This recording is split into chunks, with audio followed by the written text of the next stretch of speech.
The river took Roy Hale on a Thursday. That was the detail Elspeth remembered most. Not the sound the ice made when it gave way, not the way the freight wagon tilted and disappeared into the black water below. Not even the moment she understood that no one was coming to help. What she remembered in the years that followed was that it had been a Thursday, an ordinary day of the week, the kind of day when men went to work and came home for supper, the kind of day that was supposed to mean nothing at all. Roy had been hauling dry goods from the supply depot 12 miles south. The route crossed the Judith River at a low ford that most men used through October without trouble. The ice that year had come early and thick, and it had fooled people into thinking it was stronger than it was. Roy had crossed that ford dozens of times. He knew the river. He trusted it. And the river waited until he was exactly in the middle before it decided otherwise. Elspeth was inside the cabin when she heard the sound. She would not have been able to describe it to anyone who had not already known what breaking river ice sounded like. It was not a crack exactly. It was more like a groan, deep and reluctant, the sound of something heavy, giving up all at once. She stepped outside. The sky was low and gray. The wind was coming from the northwest. She looked toward the river, and she already knew. She left Nora and Owen inside with the door latched. Nora was 7 years old and smart enough to know something was wrong. Owen was 4 and understood nothing except that his mother's face looked different. Elspeth walked to the river in the dark, and she did not run, because running would have meant there was still something to run toward. There was not. She stood at the bank for a long time. The wagon was gone. The horse was gone. Roy was gone. The river moved underneath the broken ice as if nothing had changed at all, as if it had simply absorbed one more thing and continued on its way south. The cold pressed into her from every direction. The wind found the gap at the back of her collar and worked its way down her spine. She stood there until her hands stopped feeling like her own hands, and then she turned around and walked back to the cabin. She made a fire. She made sure the children were warm. She did not sleep that night or the next. No one came until Saturday morning. By then, Elspeth had already started making a list of what she had, what she owed, and what the winter was going to kid. That was who she was, not cold, not unfeeling, but practical in the way that people become practical when they understand that grief is something you have to carry while everything else still needs doing. She had 2 children. She had a homestead claim. She had a cabin her husband had built in the summer of 1879. And she had a winter in front of her that did not care about any of that. The cabin Roy built was solid enough for a man who knew timber and not much else. Pine logs stacked and sealed with mud and dried moss, a single stone chimney, a plank floor laid over hard-packed dirt. In the warmer months, it was comfortable. In the deep cold of a Montana winter, it became something else entirely. It became a battle. Every morning, Elspeth woke before dawn to feed the stove. Every evening, she banked the fire, carefully calculating how much wood she could afford to burn through the night against how much cold she could afford to let in. Heat rose to the ceiling and escaped through gaps she could not find and could not afford to fix. The walls sweated in the cold, and the floor stayed cold no matter what she put down over it. Some mornings she could see her breath from the bed. She got through that first winter, and the second, and the third. By the spring of 1883, she had been through enough Montana winters to understand something that most of her neighbors had not yet admitted to themselves. The timber cabin was not just uncomfortable. It was expensive in a way that compounded every year. Each winter, she burned through what she had saved the previous summer. Each spring, she started a little further behind. The wood was the biggest cost, not in money exactly, but in time and labor and the slow erosion of her reserves. She could not hire men to cut and haul. She cut what she could herself, traded for the rest, and bought the difference from Cormac Greer's supply operation at prices that were never quite fair and always exactly what she had no choice but to pay. That spring, she sat at the table after the children were asleep, and she did what Roy would have called one of her cold calculations. She counted the cord of wood remaining from winter, estimated what the coming winter would require, factored in what she could cut herself between now and November, and arrived at a number that told her something she did not want to know. She was losing ground, not quickly, but steadily and without any obvious way to stop it. In 2 winters, maybe 3, she would not have enough to stay warm. The cabin would win in the end, not through any single catastrophic failure, but through the slow arithmetic of attrition. She sat with that number for a long time, and then from somewhere in the back of her memory, something shifted. Her father had been a stonemason. Joseph Reed, born in Cornwall, trained by his own father and grandfather in a tradition of building that stretched back further than any of them could trace. He had come to America in 1858 with his tools, his knowledge, and very little else. He settled first in Pennsylvania, then drifted west to Colorado where there was stonework to be done for the mining operations and the men who supplied them. He built foundations and walls and root cellars and the occasional chimney, and he was known among the men who knew such things as someone whose work did not shift or crack or fail. Elspeth grew up watching him work. She was the oldest of four children and the one most likely to follow him to a job site and sit quietly on a flat rock and watch him choose stones and set them and mix his clay mortar and work it into the gaps with a patience that seemed to belong to a different century entirely. She learned to read stone the way some children learn to read books. She learned to feel the weight of a piece in her hands and understand where it wanted to sit. She learned to think about walls not as surfaces, but as systems, as things that absorbed and held and released over time in ways that wood simply could not. And she remembered something else, a structure her father had built into the hillside behind their property in Colorado. It was low and thick-walled and half buried in the earth with a sod roof and almost no windows on the north side. He called it the cold room, though it served for storage in summer and as a last resort shelter in winter. Elspeth remembered being inside it on a bitter January morning when the temperature outside had dropped below zero. Inside the cold room it was cool but not cold. The stone walls held the heat from the previous day's fire, the way a river holds the memory of rain slowly evenly giving it back long after the source was gone. She had been perhaps 12 years old. She remembered asking her father why the cabin was so much colder than the cold room. He had looked at her in the way he sometimes did when she asked a question that he considered worth answering properly. He set down the tool he was holding. He pressed one hand flat against the stone wall of the cold room and held it there for a moment. Wood fights winter, he said. Stone outlasts it. She had not thought about those words in years. They had been buried under the weight of everything that came after. Her father's death when she was 19, just before she left Colorado for Montana with Roy. The early years of the homestead, when everything was about survival in the most immediate possible sense. The winters that came and went and wore her down without ever quite breaking her. The death of Roy on a Thursday in November 1881, and the 3 years since of doing everything alone. But that spring morning in 1883, sitting at the table with her cold calculation in front of her, those words came back up through all of that and sat in front of her like something solid. Wood fights winter. Stone outlasts it. She thought about it for 3 days before she said anything to anyone. She walked the claim, looking at the land differently than she had before. The hillside behind the cabin faced north and was sheltered from the worst of the wind. There was sandstone in the ridge and river rock in the creek bed and a place where the ground was flat and firm at the base of the slope. She paced out the footprint of something small, 16 feet by 20, smaller than the cabin, small enough that she could heat it with less, small enough that the walls, if she built them thick enough, could hold warmth the way her father's cold room had held it. She had no money to hire a builder. She had no experience building anything larger than a fence post. What she had was memory and the ability to think carefully and the kind of stubbornness that does not announce itself but simply continues. She started gathering stone in the first week of May. She worked early in the morning before the heat built and again in the late afternoon when it began to ease. She used a rough sled she built from 2 pine poles and a plank, and she hauled stone from the ridge in the creek bed and stacked it near the building site. Nora helped when she was not needed at the cabin. Owen was small, but he could hold a rope and feel like he was useful, which mattered to him and therefore mattered to Elspeth. The neighbors noticed, of course.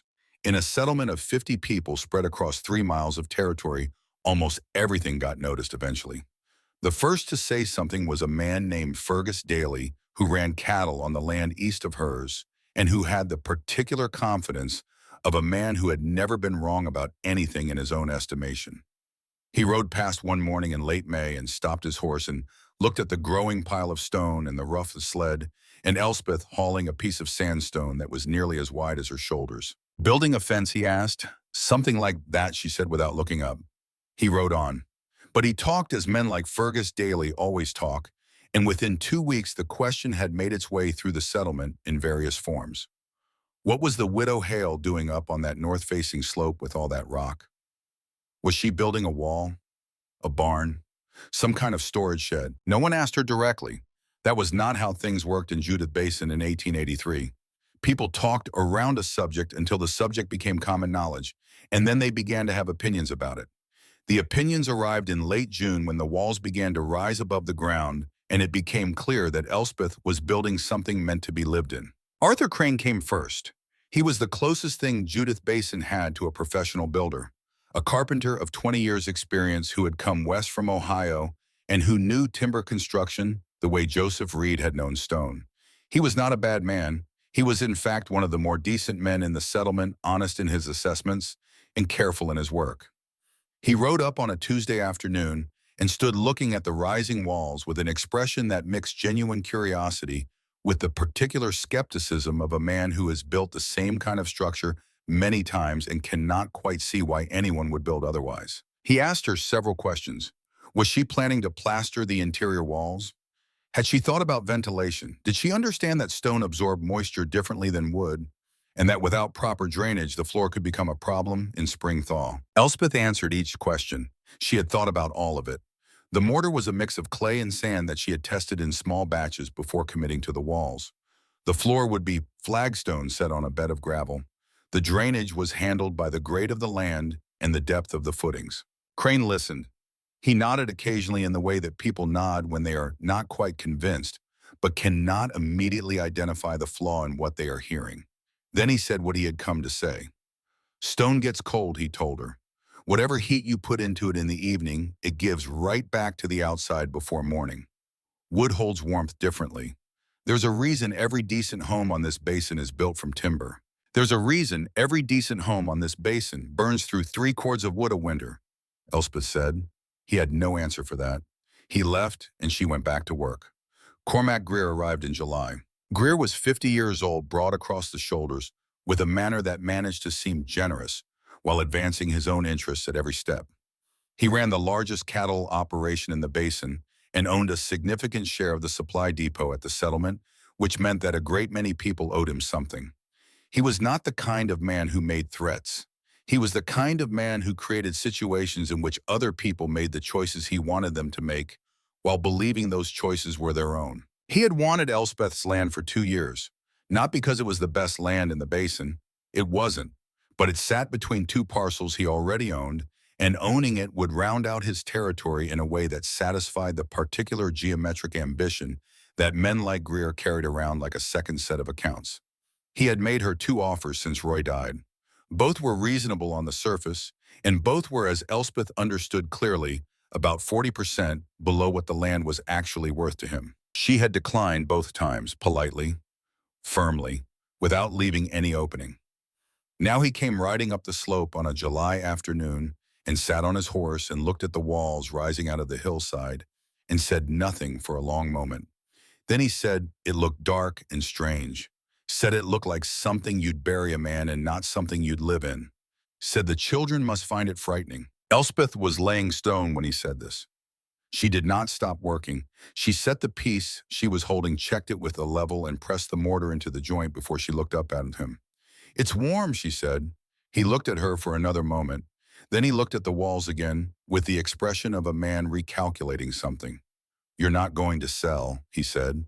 It was not a question. She did not answer it. He turned his horse and rode back down the slope, and Elspeth watched him go with the particular attention she gave to things that had not resolved themselves but had simply moved to a different position. After that, the comments changed. They became less about the construction itself and more about Elspeth. Word moved through the settlement in the way that word always moved, quietly and without obvious source. People began to say that the widow Hale was acting strangely, that grief did strange things to a person's judgment, that a woman with 2 children to care for should perhaps be spending her summer differently. That building a stone structure in the Montana summer heat alone, without any professional guidance, was not the behavior of someone thinking clearly. Mrs. Clara Hobbs, who taught at the settlement school, and who had always been pleasant enough to Elspeth, stopped her outside the general store one afternoon in August and asked in a tone that was careful to sound concerned rather than critical whether Elspeth had spoken to anyone about how she had been feeling since Roy passed, whether there was someone she trusted who she could talk to. Elspeth looked at her. She understood exactly what was being communicated, and exactly who had put the idea into circulation. "I feel like a woman who is going to be warm this winter," she said. "Thank you for asking." She bought her supplies and went home. The walls reached their full height in late August, 2 feet thick at the base, tapering slightly as they rose, laid in courses that her father would have recognized and possibly approved of. The north wall went 3 feet into the hillside with the earth banked against it on the outside. The other three walls stood above ground, but were backed with packed tight against the stone. The roof was built from overlapping logs covered with clay and then with so that from a distance the structure looked less like a building than like a low hill with a door in it. The interior was small but not cramped. The ceiling peaked at 7 feet in the center and dropped toward the walls. There was a firebox built against the west wall using dense riverstone that her father had taught her to select for its ability to absorb and hold heat without cracking. The chimney was short and tight, designed to draw smoke without pulling warmth up and out with it. Two small windows faced south, covered with oiled canvas that admitted light without admitting wind. The door was thick pine set deep into a stone frame that sealed out drafts on every side. Everything that looked crude was calculated. Everything that looked simple had been thought about more than once. Arthur Crane came back in September when the structure was finished. He walked through it with his carpenter's eye working over every surface. He checked the corners. He pressed his hand against the walls. He looked at the ceiling and then at the floor and then at the firebox. He was quiet for a long time. Then he said what he had come to say, which was a version of what he had said before, but more carefully worded now that he had seen the thing in its completed form. He said the stone looked solid enough. He said the construction was better than he had expected. And then he said that the real test would come in winter and that he was genuinely concerned about moisture. Stone did not breathe the way wood did. In his experience, and he had considerable experience, cold stone and warm interior air created condensation in ways that led to mold and rot and a damp that settled into walls and floors and eventually into the people living in them. He said it because he believed it. Elspeth could see that clearly. He was not trying to discourage her for any reason that served himself. He had simply spent 20 years building with timber, and he could not quite trust what he did not know. She listened to everything he said. She considered it. And then she told him the same thing she had told him 3 months earlier.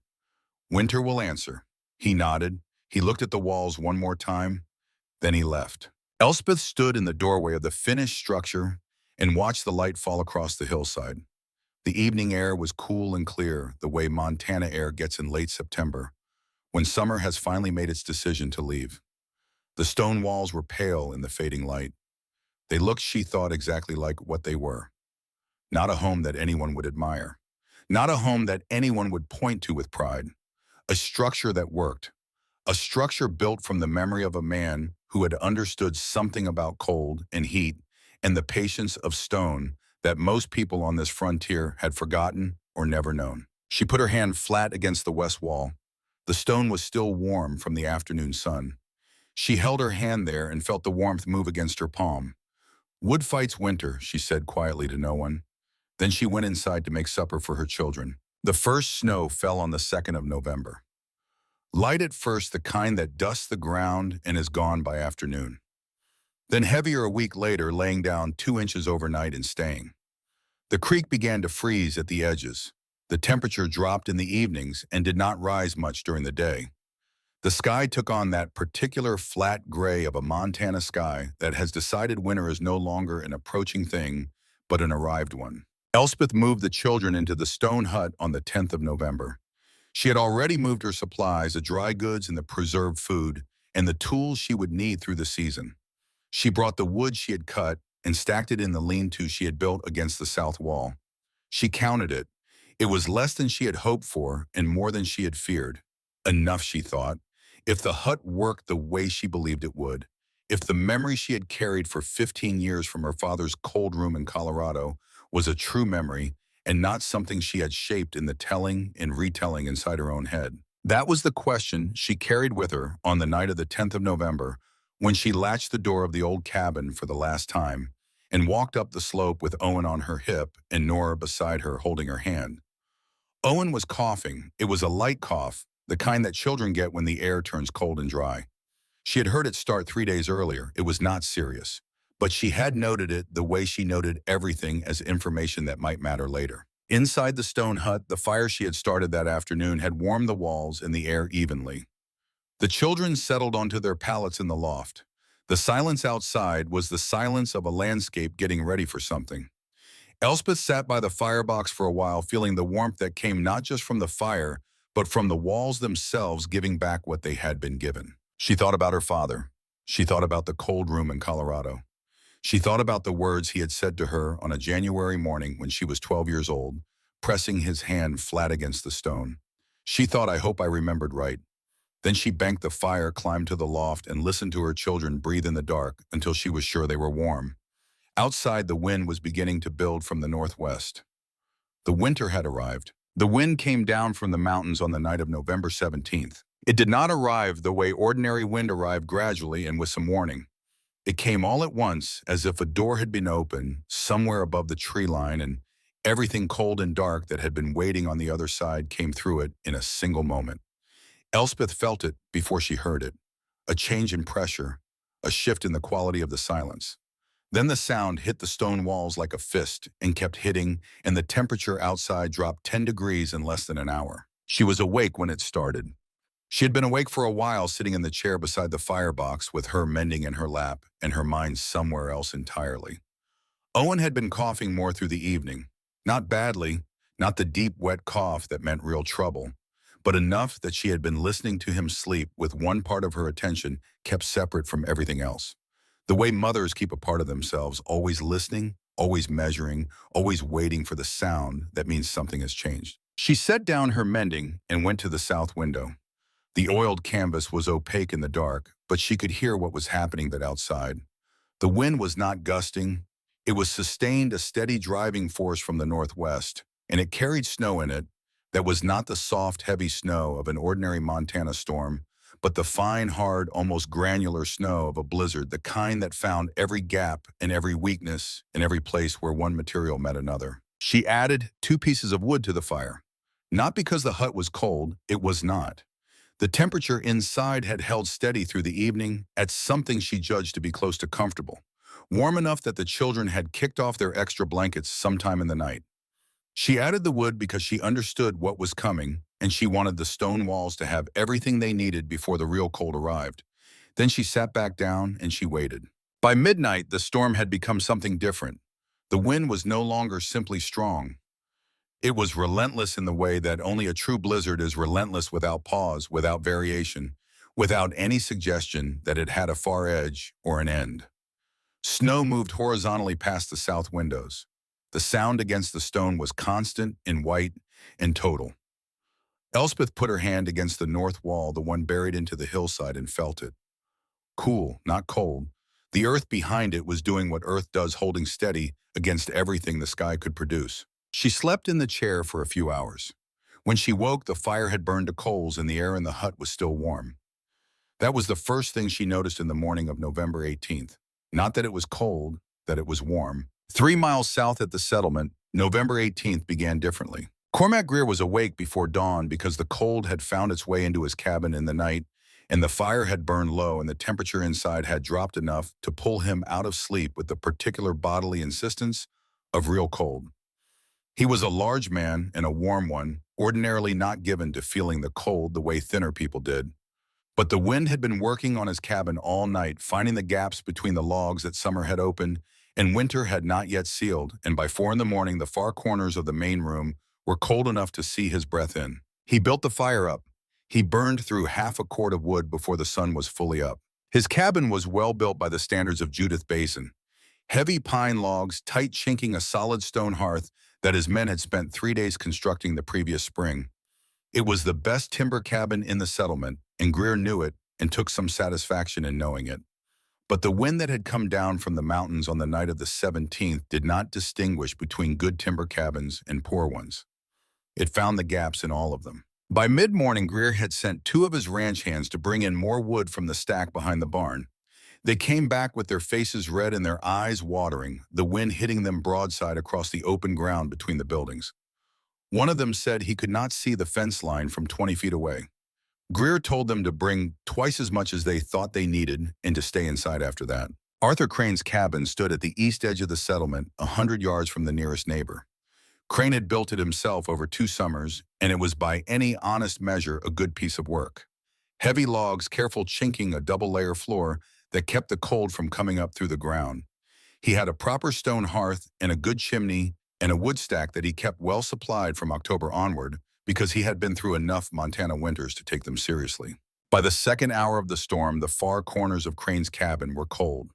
Not freezing, but cold enough that his youngest daughter, who was 7, refused to get out from under her blankets, and cold enough that his wife moved the children's sleeping pallets to within 6 feet of the hearth and kept them there. Crane burned wood all day.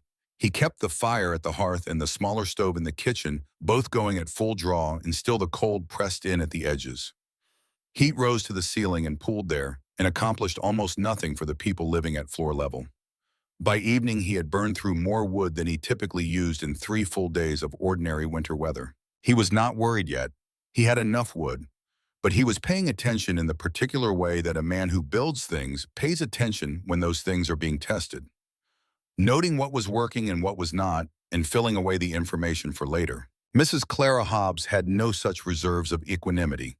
She lived in a small cabin at the center of the settlement that had been built by the previous homesteader, and that showed its age in the way old cabins showed their age through the accumulated evidence of repairs made and repairs deferred through gaps that had been patched and settled again, through a chimney that drew well in calm weather and poorly in wind.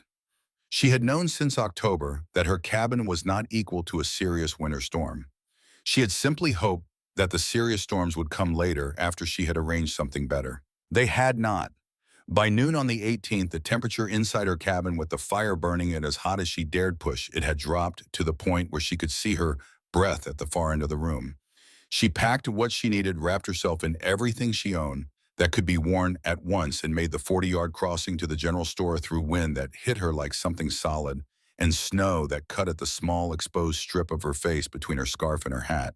The general store became, over the course of that first day, the warmest place in the settlement, and therefore the most crowded. 4 families eventually gathered there. A stove burned continuously. Bodies generated heat. The conversation was the conversation of people who are not yet frightened, but have stopped being comfortable, practical, and specific, and focused on the immediate question of fuel and duration. No one talked about the stone hut 3 miles north. Elspeth fed the fire once in the morning of the 18th and once in the evening. She used 3 pieces of wood over the course of the entire day. Not because she was being careful with her supply, though she was always careful, because 3 pieces was what the hut required. The walls had been warming for 5 days before the storm arrived. They had absorbed heat slowly and thoroughly, the way stone absorbed everything, without rush and without waste, and now they were giving it back the same way, steadily, evenly, without being asked. The temperature inside the hut varied so little through the day that Elspeth almost stopped noticing it. It was simply warm. Warm when the fire was burning. Warm 2 hours after the fire had settled to coals. Warm near the floor, which was the thing that surprised her most, because in the old cabin, the floor had always been the coldest place, the place where the cold came up through the planks and settled around your feet and worked its way into your bones over the course of a long winter evening. In the stone hut, the flagstone floor held warmth the way the walls did. She walked across it in her socks and felt nothing that needed correcting. Owen's cough was worse in the morning. She had been expecting this. The cold and dry of November were hard on children's lungs, and the transition from the old cabin to the hut, even though the hut was warmer, involved a period of adjustment. She kept him close. She made broth from the dried venison she had put up in October and made him drink it warm. She watched his color and felt his forehead at intervals and noted what she found. By afternoon, his cough had not improved. By evening, it had gotten worse. He was tired in the way that children who are fighting something are tired, not the loose, easy tiredness of a healthy child at the end of a long day, but the tight, effortful tiredness of a body working hard at something invisible. He ate a little and drank his broth and let Nora read to him from the primer she had been working through at school, and he was asleep before the light was fully gone. Elspeth sat beside him for a long time after he slept. The storm got worse through the night of the 18th. The wind built rather than eased, which was not what storms usually did, and by midnight it had reached a pitch that was not wind exactly, but something more total, a sustained roar that pressed against the stone walls from every direction and found nothing to work with. The walls did not flex. They did not breathe in and out the way log walls breathe under wind pressure. They simply stood 2 feet thick and set into the earth and let the storm say what it had to say. The morning of the 19th brought no relief. The temperature outside had dropped through the night and kept dropping. Elspeth opened the door briefly at first light to read the air and then closed it quickly. What she felt in that brief moment was something beyond ordinary cold. It was the kind of cold that had weight to it, that pressed against exposed skin with immediate serious intent. She estimated it at 15 or 20 below zero, possibly more. Inside the hut with the fire she had built up at first light, the air was warm. She held her hand near the floor. Warm. She pressed her palm against the north wall, the one that faced directly into the worst of the weather outside. It was cool but not cold, the stone holding against the temperature differential, with a steadiness that she had believed in theoretically and was now witnessing in fact. Owen woke with a fever. It was not a mild fever, the kind that came and went with a cold. It was real and it was climbing. She felt his forehead and then his neck, and then pressed the back of her hand against his cheek the way her mother had done when she was small, and what she felt made her go very still for a moment before she moved. She got him water. She got him broth. She added wood to the fire and built it higher than she had been running it, not because the hut needed more heat, but because she needed to do something active and useful and within her control. She checked his breathing. His chest was moving normally, no rattle, no labored pull. The fever was real, but his breathing was clear. She sat beside him and she thought. She thought about what she had and what she did not have. She had warmth, genuine and sustained. She had water and broth and the dried herbs she kept for exactly this kind of situation. What she did not have was medicine, not real medicine, not the kind that came in a bottle from a doctor's bag and addressed a fever with specific authority. The nearest doctor was in Fort Benton, which might as well have been on the far side of the moon on the morning of November 19th, with a blizzard running at full force outside. She thought about going for help. She thought about it carefully and without panic, which was the only way she was capable of thinking about anything. She thought about what it would mean to put on her coat and open the door into what was outside that door, and what it would mean to try to cover 3 miles in those conditions, and what the probability was of arriving at the settlement versus the probability of not arriving at all. She thought about what would happen to Nora and Owen if she made that attempt and did not come back. She did not go. She stayed. She sat beside Owen in the warm interior of the stone hut, and she listened to him breathe, and she talked to him quietly, the low, steady talk that was not about anything in particular, just the sound of her voice telling him she was there, that she was not going anywhere, that he was going to be all right.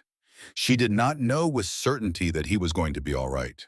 But she said it anyway, because some things you say not because they are certainly true, but because they need to be said. Outside, the wind roared.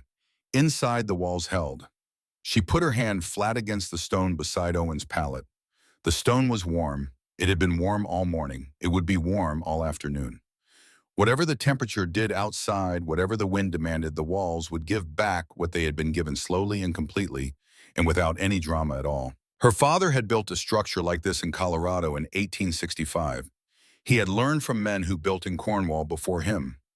Those men had learned from builders before them in a chain of knowledge that ran back through centuries of people who had understood something fundamental about heat and mass and the way that stone held on to things. Somewhere on the frontier, that knowledge had been lost, or rather, it had been set aside. Timber was faster, and timber was familiar, and timber was what everyone else was doing. And on a frontier where surviving the next season was the dominant concern, the techniques that took more time and more patience and more understanding were the techniques that got left behind. She had not invented anything. She had only remembered. She stayed beside Owen all through the day of the 19th. Nora, who was 9 and old enough to understand that something serious was happening, stayed close and quiet and did what she was asked without being asked twice. She heated broth. She refilled the water. She read aloud from her primer in a voice that was trying hard to be steady and mostly succeeding. By evening, Owen's fever had not broken. It was holding, not climbing, but holding. Elspeth slept in short intervals beside him, waking every hour to check his temperature, to feel his breathing, to make sure nothing had shifted in the wrong direction. The fire burned to coals. The walls gave back their warmth. The temperature inside the hut did not change. The morning of the 20th brought the worst weather of the storm. The temperature had dropped to 40 below zero sometime before dawn. That was not a temperature that invited estimation. It was a temperature that operated outside the range of what the human body could usefully process as information. It was simply lethal in the way that certain things are lethal without qualification or exception. No one moved outside on the morning of November 20th unless they had no other choice, and several people in Judith Basin made the mistake of believing they had no other choice and regretted it immediately. At Greer's ranch, the wood supply had become a serious concern. He had started the storm with what he considered a generous amount, and he had burned through it faster than he had calculated, partly because the storm was worse than any storm he had prepared for, and partly because the cabin, good as it was asking more of the fire than he had expected. He sent a man to the woodpile on the morning of the 20th, and the man came back with what he could carry and said the rest of the stack had been buried under 6 feet of drifted snow. Greer told him to take another man and dig it out. They tried. They came back without the wood. By midday, Greer was burning furniture. Not in desperation, not yet, but in the calculated way that a man who understands the arithmetic of a situation makes the necessary adjustments before the situation becomes unmanageable. He broke apart a wooden chair that had come with him from Missouri. A good chair, well made, the kind of thing a man kept for years without thinking about it, and then felt the loss of unexpectedly when it was gone. He fed it to the stove piece by piece and noted with the particular bitterness of a man who is right about most things and wrong about this one, that it burned fast and without much lasting heat. Crane at the east edge of the settlement had enough wood but was burning it at a rate that worried him. His family was warm, warmer than some, but not as warm as a well-built home should be in a storm, and Crane was the kind of man who noticed the gap between what a thing was and what it should be and could not leave that gap alone. He spent part of the day of the 20th doing a slow, systematic inspection of his own walls, pressing his hands against the interior surfaces, feeling for the cold that was coming through at the joints, noting where the chinking had failed and where the logs had shrunk and opened thin gaps that a man's fingers could trace in the dark. He found 6 such places. He sealed them with rags and with the paste of wet flour that his wife had been saving for baking. It helped. Not enough, but some. He thought about the stone hut. He had been trying not to think about it the way a man tries not to think about a conclusion he has not yet reached. But suspects is waiting for him at the end of a line of reasoning he has been avoiding.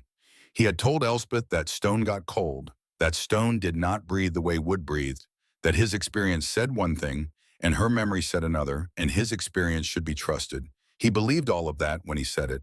He was less certain of it now. He went back to sealing gaps and said nothing. Owen's fever broke on the morning of the 20th.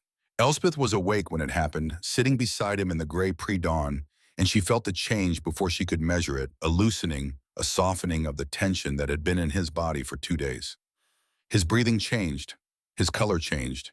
He moved in his sleep in the way children moved when they were sleeping easily rather than fighting something, and when she put her hand to his forehead, she felt the difference immediately. She sat with her hand on his forehead for a long time. The fire had burned to coals. The walls were warm.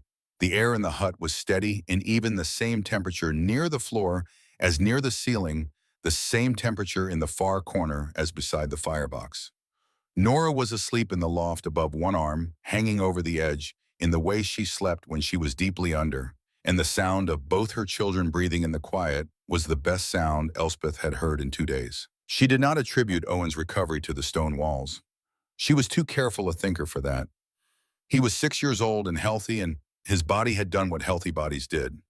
But she noted with the same careful attention she brought to everything that he had done, it in a space that was warm and dry and free of drafts without the cold floor and the leaking gaps and the temperature swings of the old cabin, and she filed that observation away alongside the others. She added 2 pieces of wood to the fire and sat back in the chair. Outside, the storm was still running. The wind had not eased. The temperature had not risen. There was no indication that November 20th was going to be a day different in any important respect from November 19th, except that her son was no longer feverish, and that felt in the context of everything else like a considerable amount. She thought about her father.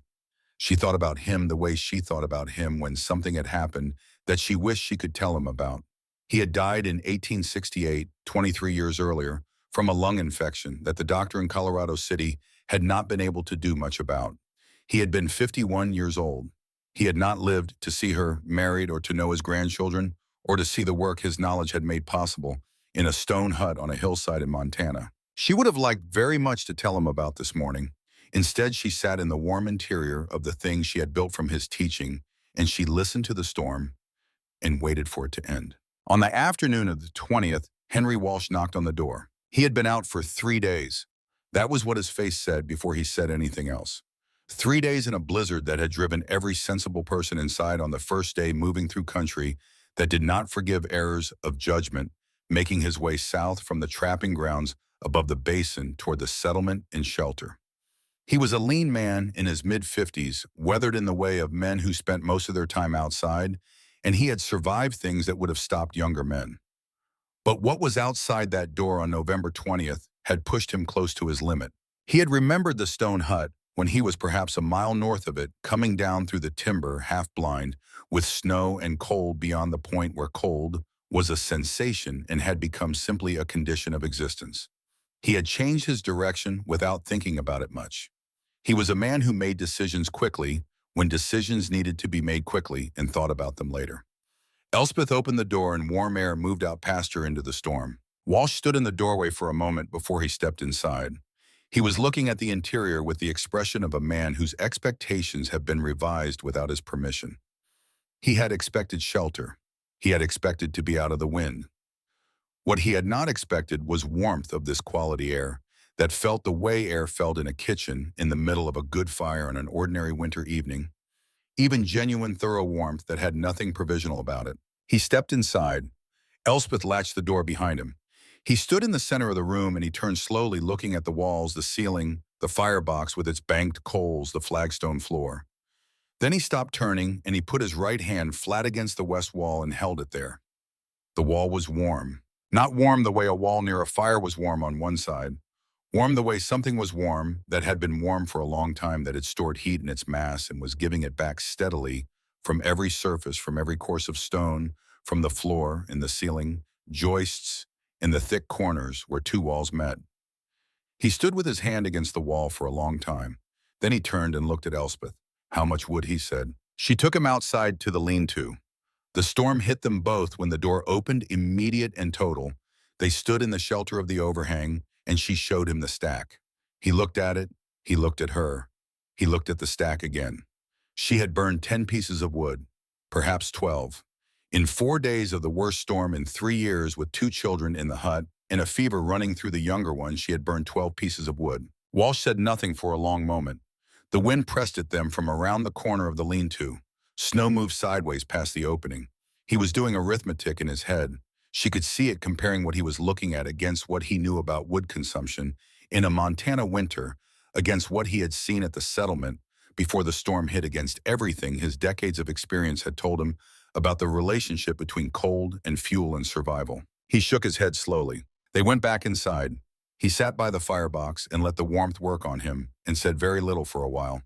Nora brought him broth without being asked, which was the kind of thing Nora did, and he drank it with both hands wrapped around the cup.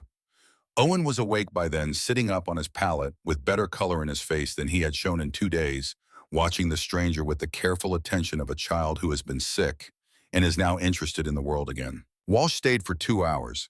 He was steady and quiet, a man processing something that had rearranged a portion of what he thought he knew.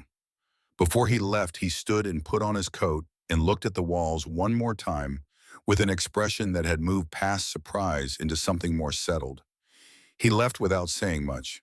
The door closed behind him, and the storm swallowed the sound of his footsteps within seconds. Elspeth went to the south window and stood beside it, listening to the wind. 3 miles south, Walsh would reach the settlement. He would go to the general store where people had gathered, where Greer and Crane and Hobbs and everyone else who had been fighting the storm for 4 days would be present. He would tell them what he had seen. He would describe the warm air and the full wood pile and the wall that was warm to the touch. And some of them would believe him immediately, and some would believe him only when they saw it for themselves, and some would resist believing it for reasons that had nothing to do with the evidence. She already knew which category Cormac Greer would fall into. But Walsh would talk. That was the thing about a man like Walsh. He was not a man who exaggerated, and he was not a man who told stories for effect. And when a man like that said something had surprised him, People listened because the list of things that had surprised Henry Walsh over 55 years of hard living in hard country was not a long list. He would talk, and the storm would end, and then would come the part that Elspeth had not yet thought about very much, the part that came after being right, which was in some ways harder than the part that came before. She stood by the window and listened to the wind and waited for it to stop. On the morning of the 21st, it did. She heard it go, not gradually, not in stages, but in a single moment of decision, the storm releasing its hold on the basin and moving on to whatever it was going to do next. The roaring stopped. The pressure changed. She was asleep in the chair, and the silence woke her the way silence woke her sometimes by its sudden presence in the place where sound had been. She went to the door and opened it. The sky was hard and blue and entirely clear. The temperature was still far below zero and would stay there for days. The snow was deep and undisturbed, sculpted by the wind into shapes that had their own severe beauty. The hillside behind the hut was white and still.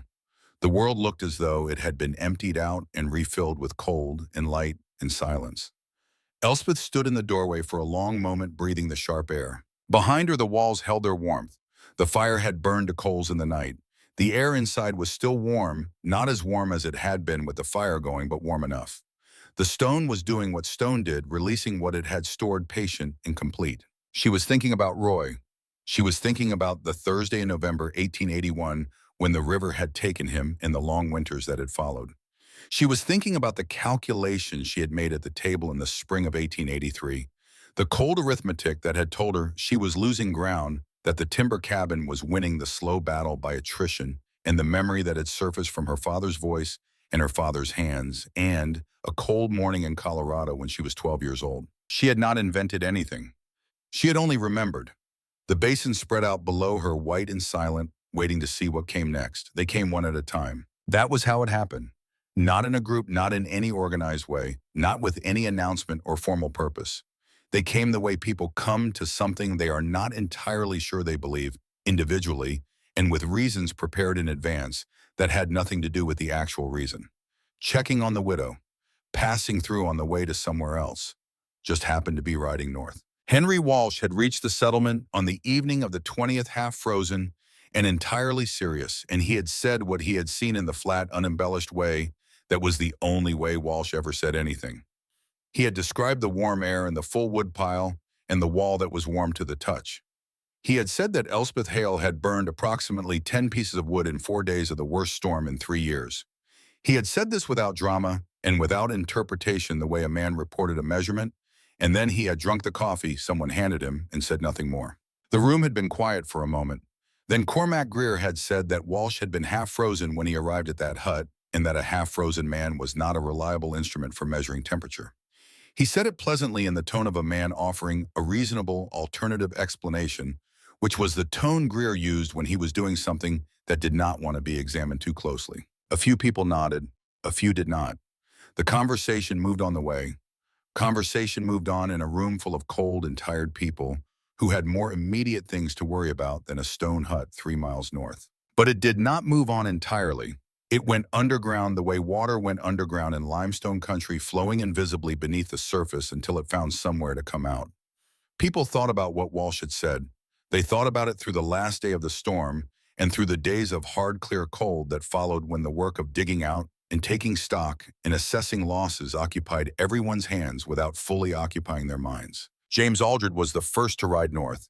He was a quiet man of 40, originally from St. Louis, who had come to Montana for reasons he rarely discussed, and who had brought with him a set of habits of mind that were slightly out of place in Judith Basin. He kept records, he measured things. He owned a thermometer that had come with him from Missouri in a leather case, and that he had used over 3 winters to track temperature patterns in ways that most of his neighbors considered eccentric and harmless. He arrived at the stone hut on the 23rd of November, 3 days after the storm ended. He introduced himself, though Elspeth knew who he was, and explained what he wanted to do. He wanted to take temperature readings, inside the hut and outside it at the same times each day for as long as she was willing to permit it. She permitted it. He came every morning and every evening for 7 days. He stood outside with his thermometer for 3 minutes, then came inside and stood in the center of the room for 3 minutes and wrote down both numbers in a small notebook with a pencil he kept in his breast pocket. He did not stay long. He did not ask many questions. He observed and he wrote and he said thank you and he left. On the 30th of November, he came in the afternoon instead of the evening, and he brought his notebook and he sat at Elspeth's table and he showed her the numbers. Outside, over 7 days, the temperature had ranged from 4 degrees above zero to 19 below. The variation was considerable. The average was brutal. Inside the hut over those same 7 days, the temperature had ranged from 65 degrees to 71. The variation was 6 degrees across 7 days, during which the outside temperature had swung by 23. He had also counted the wood. He had asked Elspeth to keep the pieces she burned each day separate from the rest of the stack so he could count them. Over 7 days, she had burned 19 pieces. He had done the same count at his own cabin, which was approximately the same interior size as the hut. Over the same 7 days, he had burned 44 pieces of wood.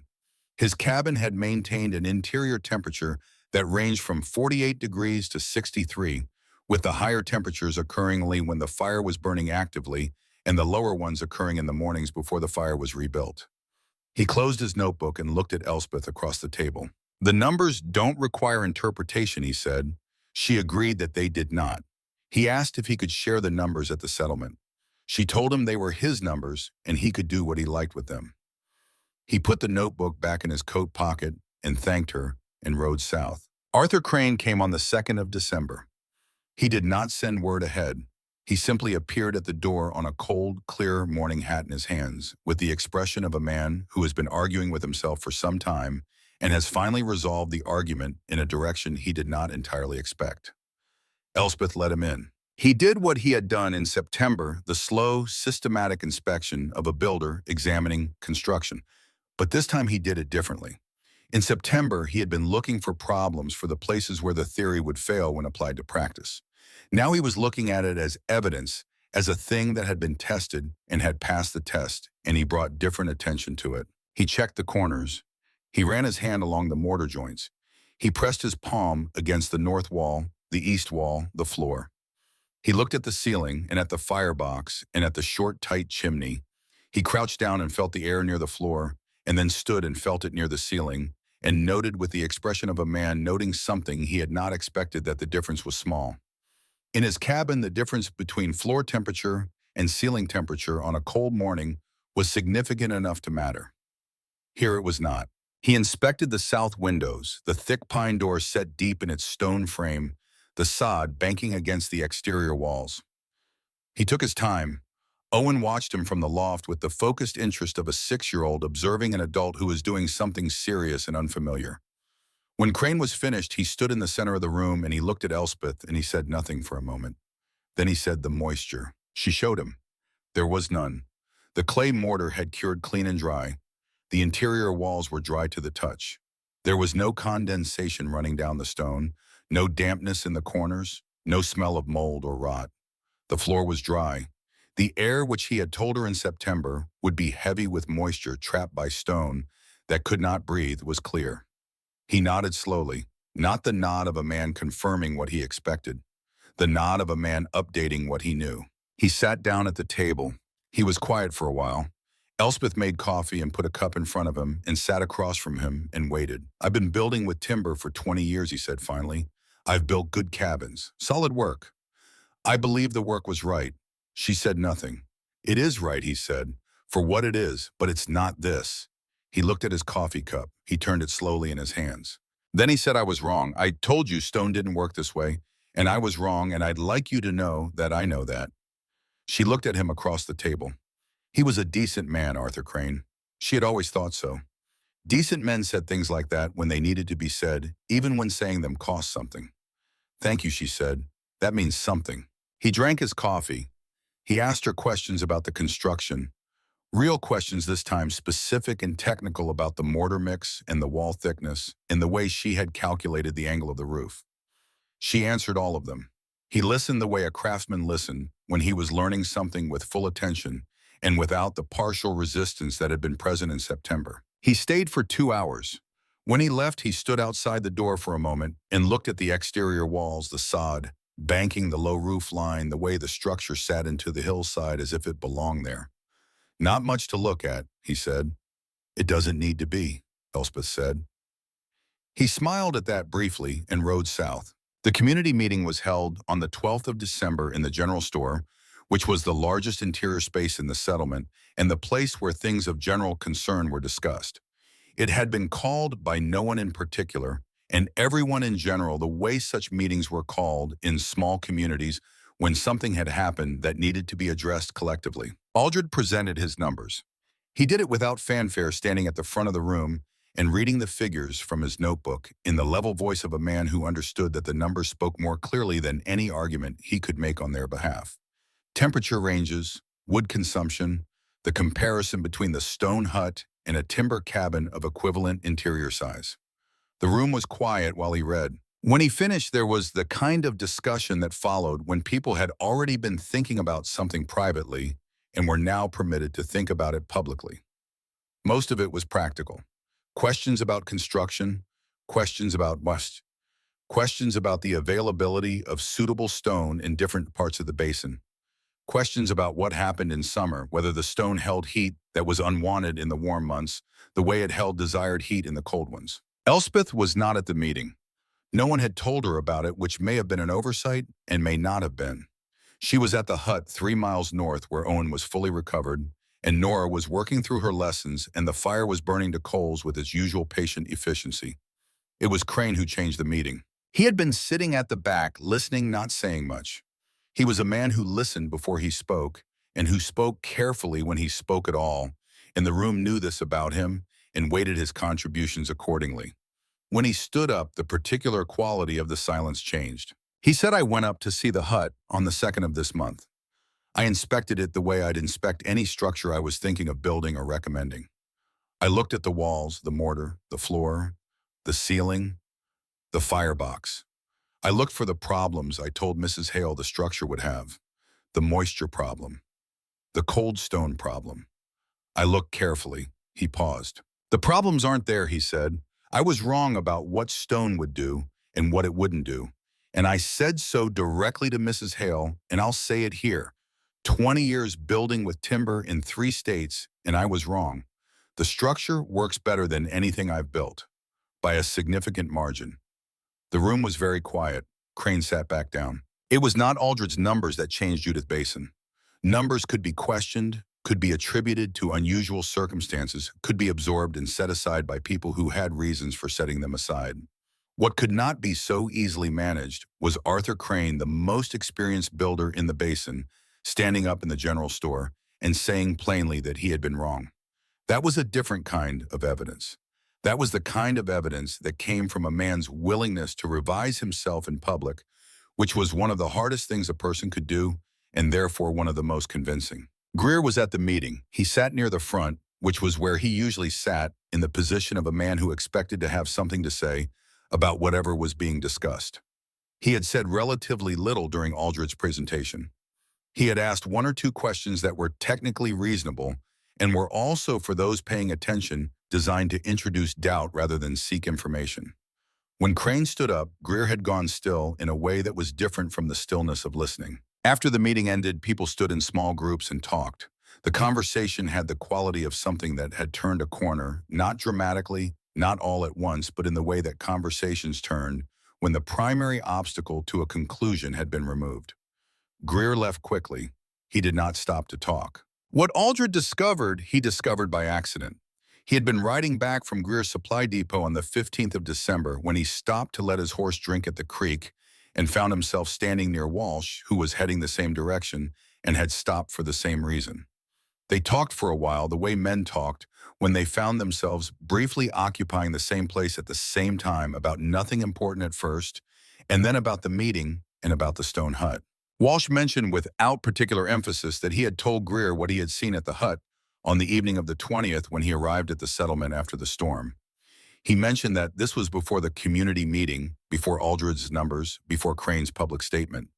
He mentioned that Greer had been the first person in the settlement to hear what Walsh had to say about the warm air and the full wood pile and the wall that was warm to the touch. Aldred was quiet for a moment. He thought about the meeting on the 12th. He thought about Greer's questions, the ones designed to introduce doubt. He thought about the 3 weeks between Walsh's return and the community meeting during which the information Walsh had brought back had moved through the settlement, slowly and partially filtered through Greer's early framing of Walsh as a half-frozen and therefore unreliable witness. He thought about Elspeth's land. He thought about the two offers Greer had made since Roy died. He thought about the fact that a successful stone hut, a hut that demonstrably outperformed timber construction in a Montana winter, made Elspeth's homestead claim considerably more valuable and considerably more unlikely to be sold at any price that served Greer's purposes. He did not say any of this to Walsh. He simply noted it the way he noted temperature readings in his notebook as data that formed a pattern when laid alongside other data. The story moved through the settlement the way all stories move through small communities without any identifiable source and with a momentum of its own. People heard that Greer had known. People heard that he had been first and had said least. People did the same arithmetic Aldred had done at the creek and arrived at the same place. No one confronted Greer directly. That was not how things were done in Judith Basin. What happened instead was subtler and, for a man of Greer's particular construction, considerably more costly.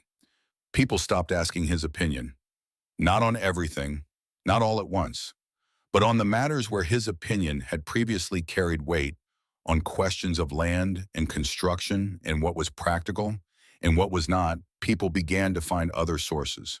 They asked Crane, they asked Aldred, they made their own assessments. Greer was still Cormac Greer. He still ran the largest cattle operation in the basin. He still owned his share of the supply depot. He still had money and land and all the tangible markers of a man whose position was secure.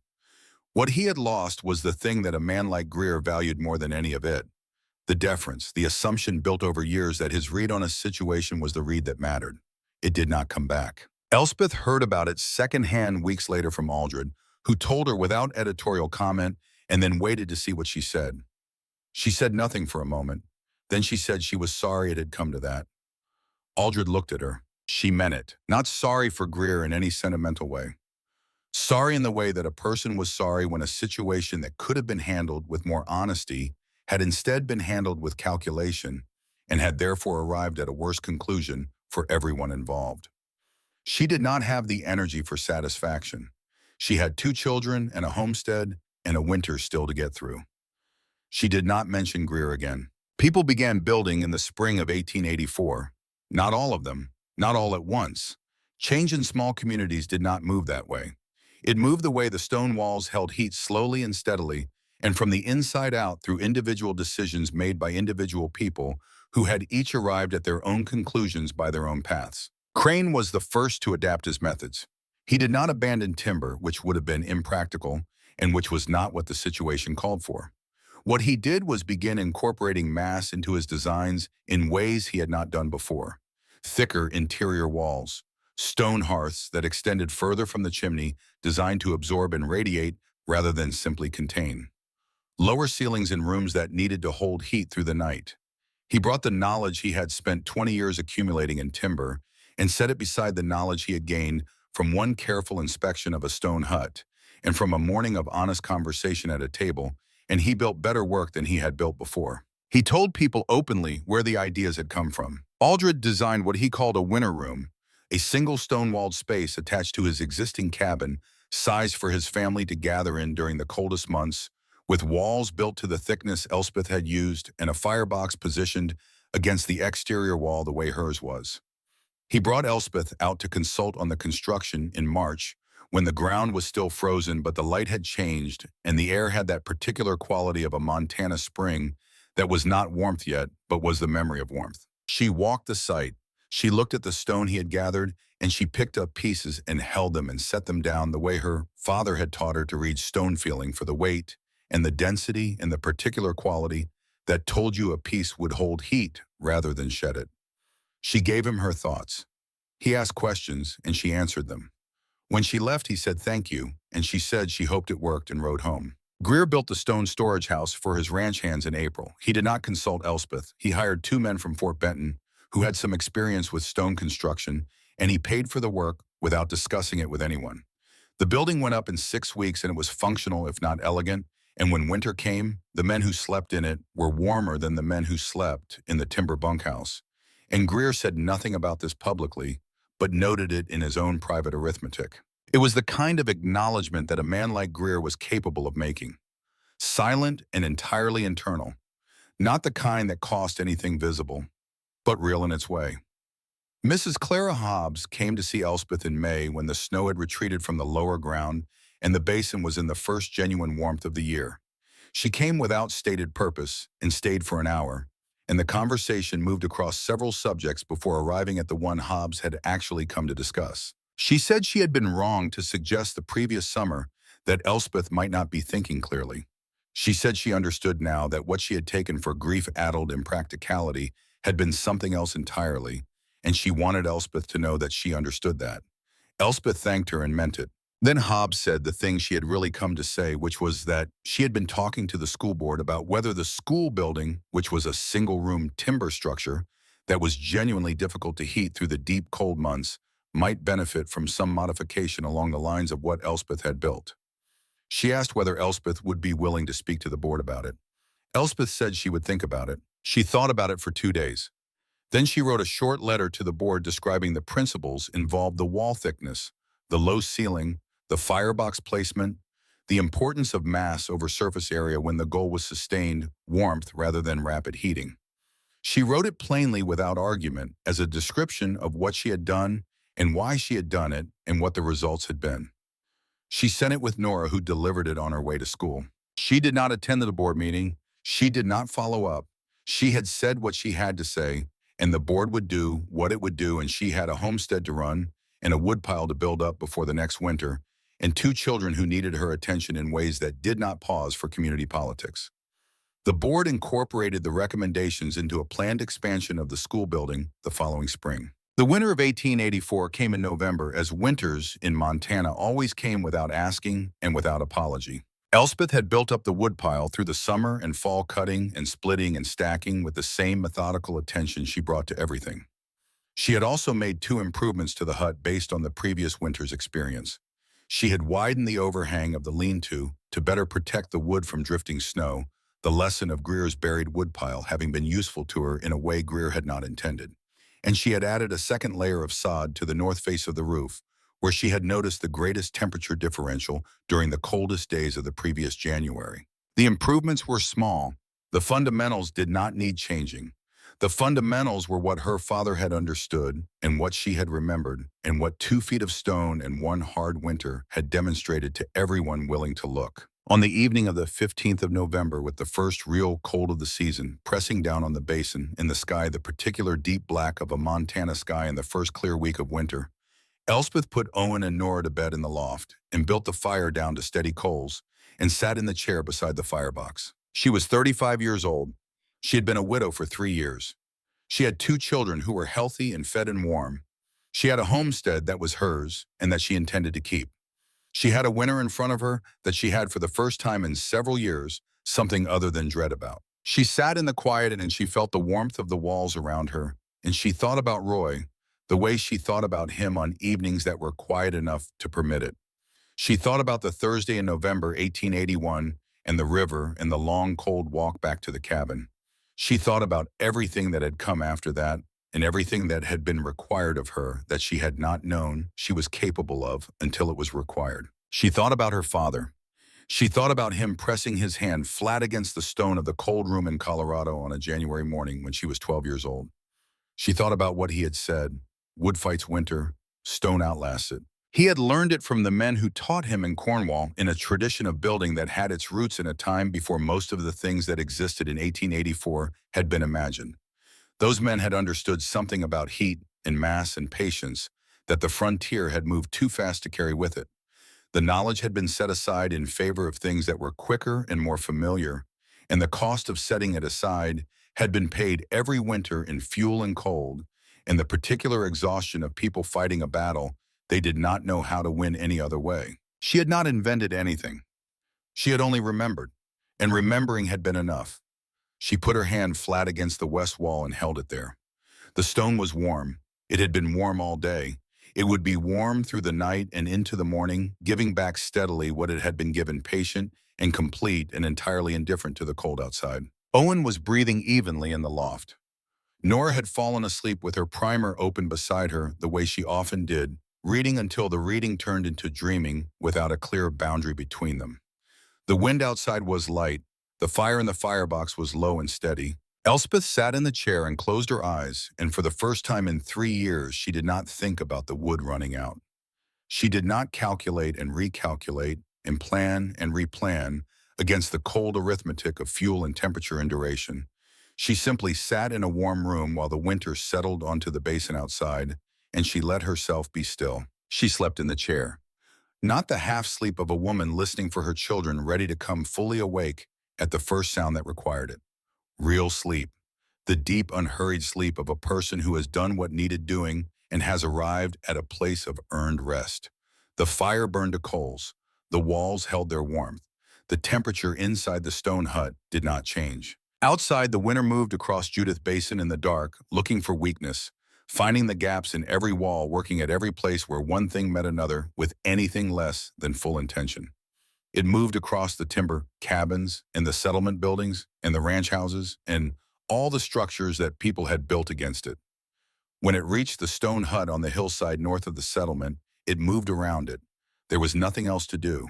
The walls had been built by a woman who had remembered what her father taught her, who had carried that knowledge through grief and hard winters in the judgment of people who did not yet understand what they were looking at. The walls were 2 feet thick and set into the earth and banked with home, and they had stored the warmth of every fire that had burned inside them, and they were giving it back now through the longest hours of the night steadily and without interruption. The stone remembered everything. That hut still stands today on a hillside north of what is now Lewistown, Montana. The roof has been replaced twice. The lean-to is gone. The oiled canvas on the south windows was replaced long ago with proper glass. The walls have not moved. Step inside on a cold afternoon in November and put your hand flat against the stone.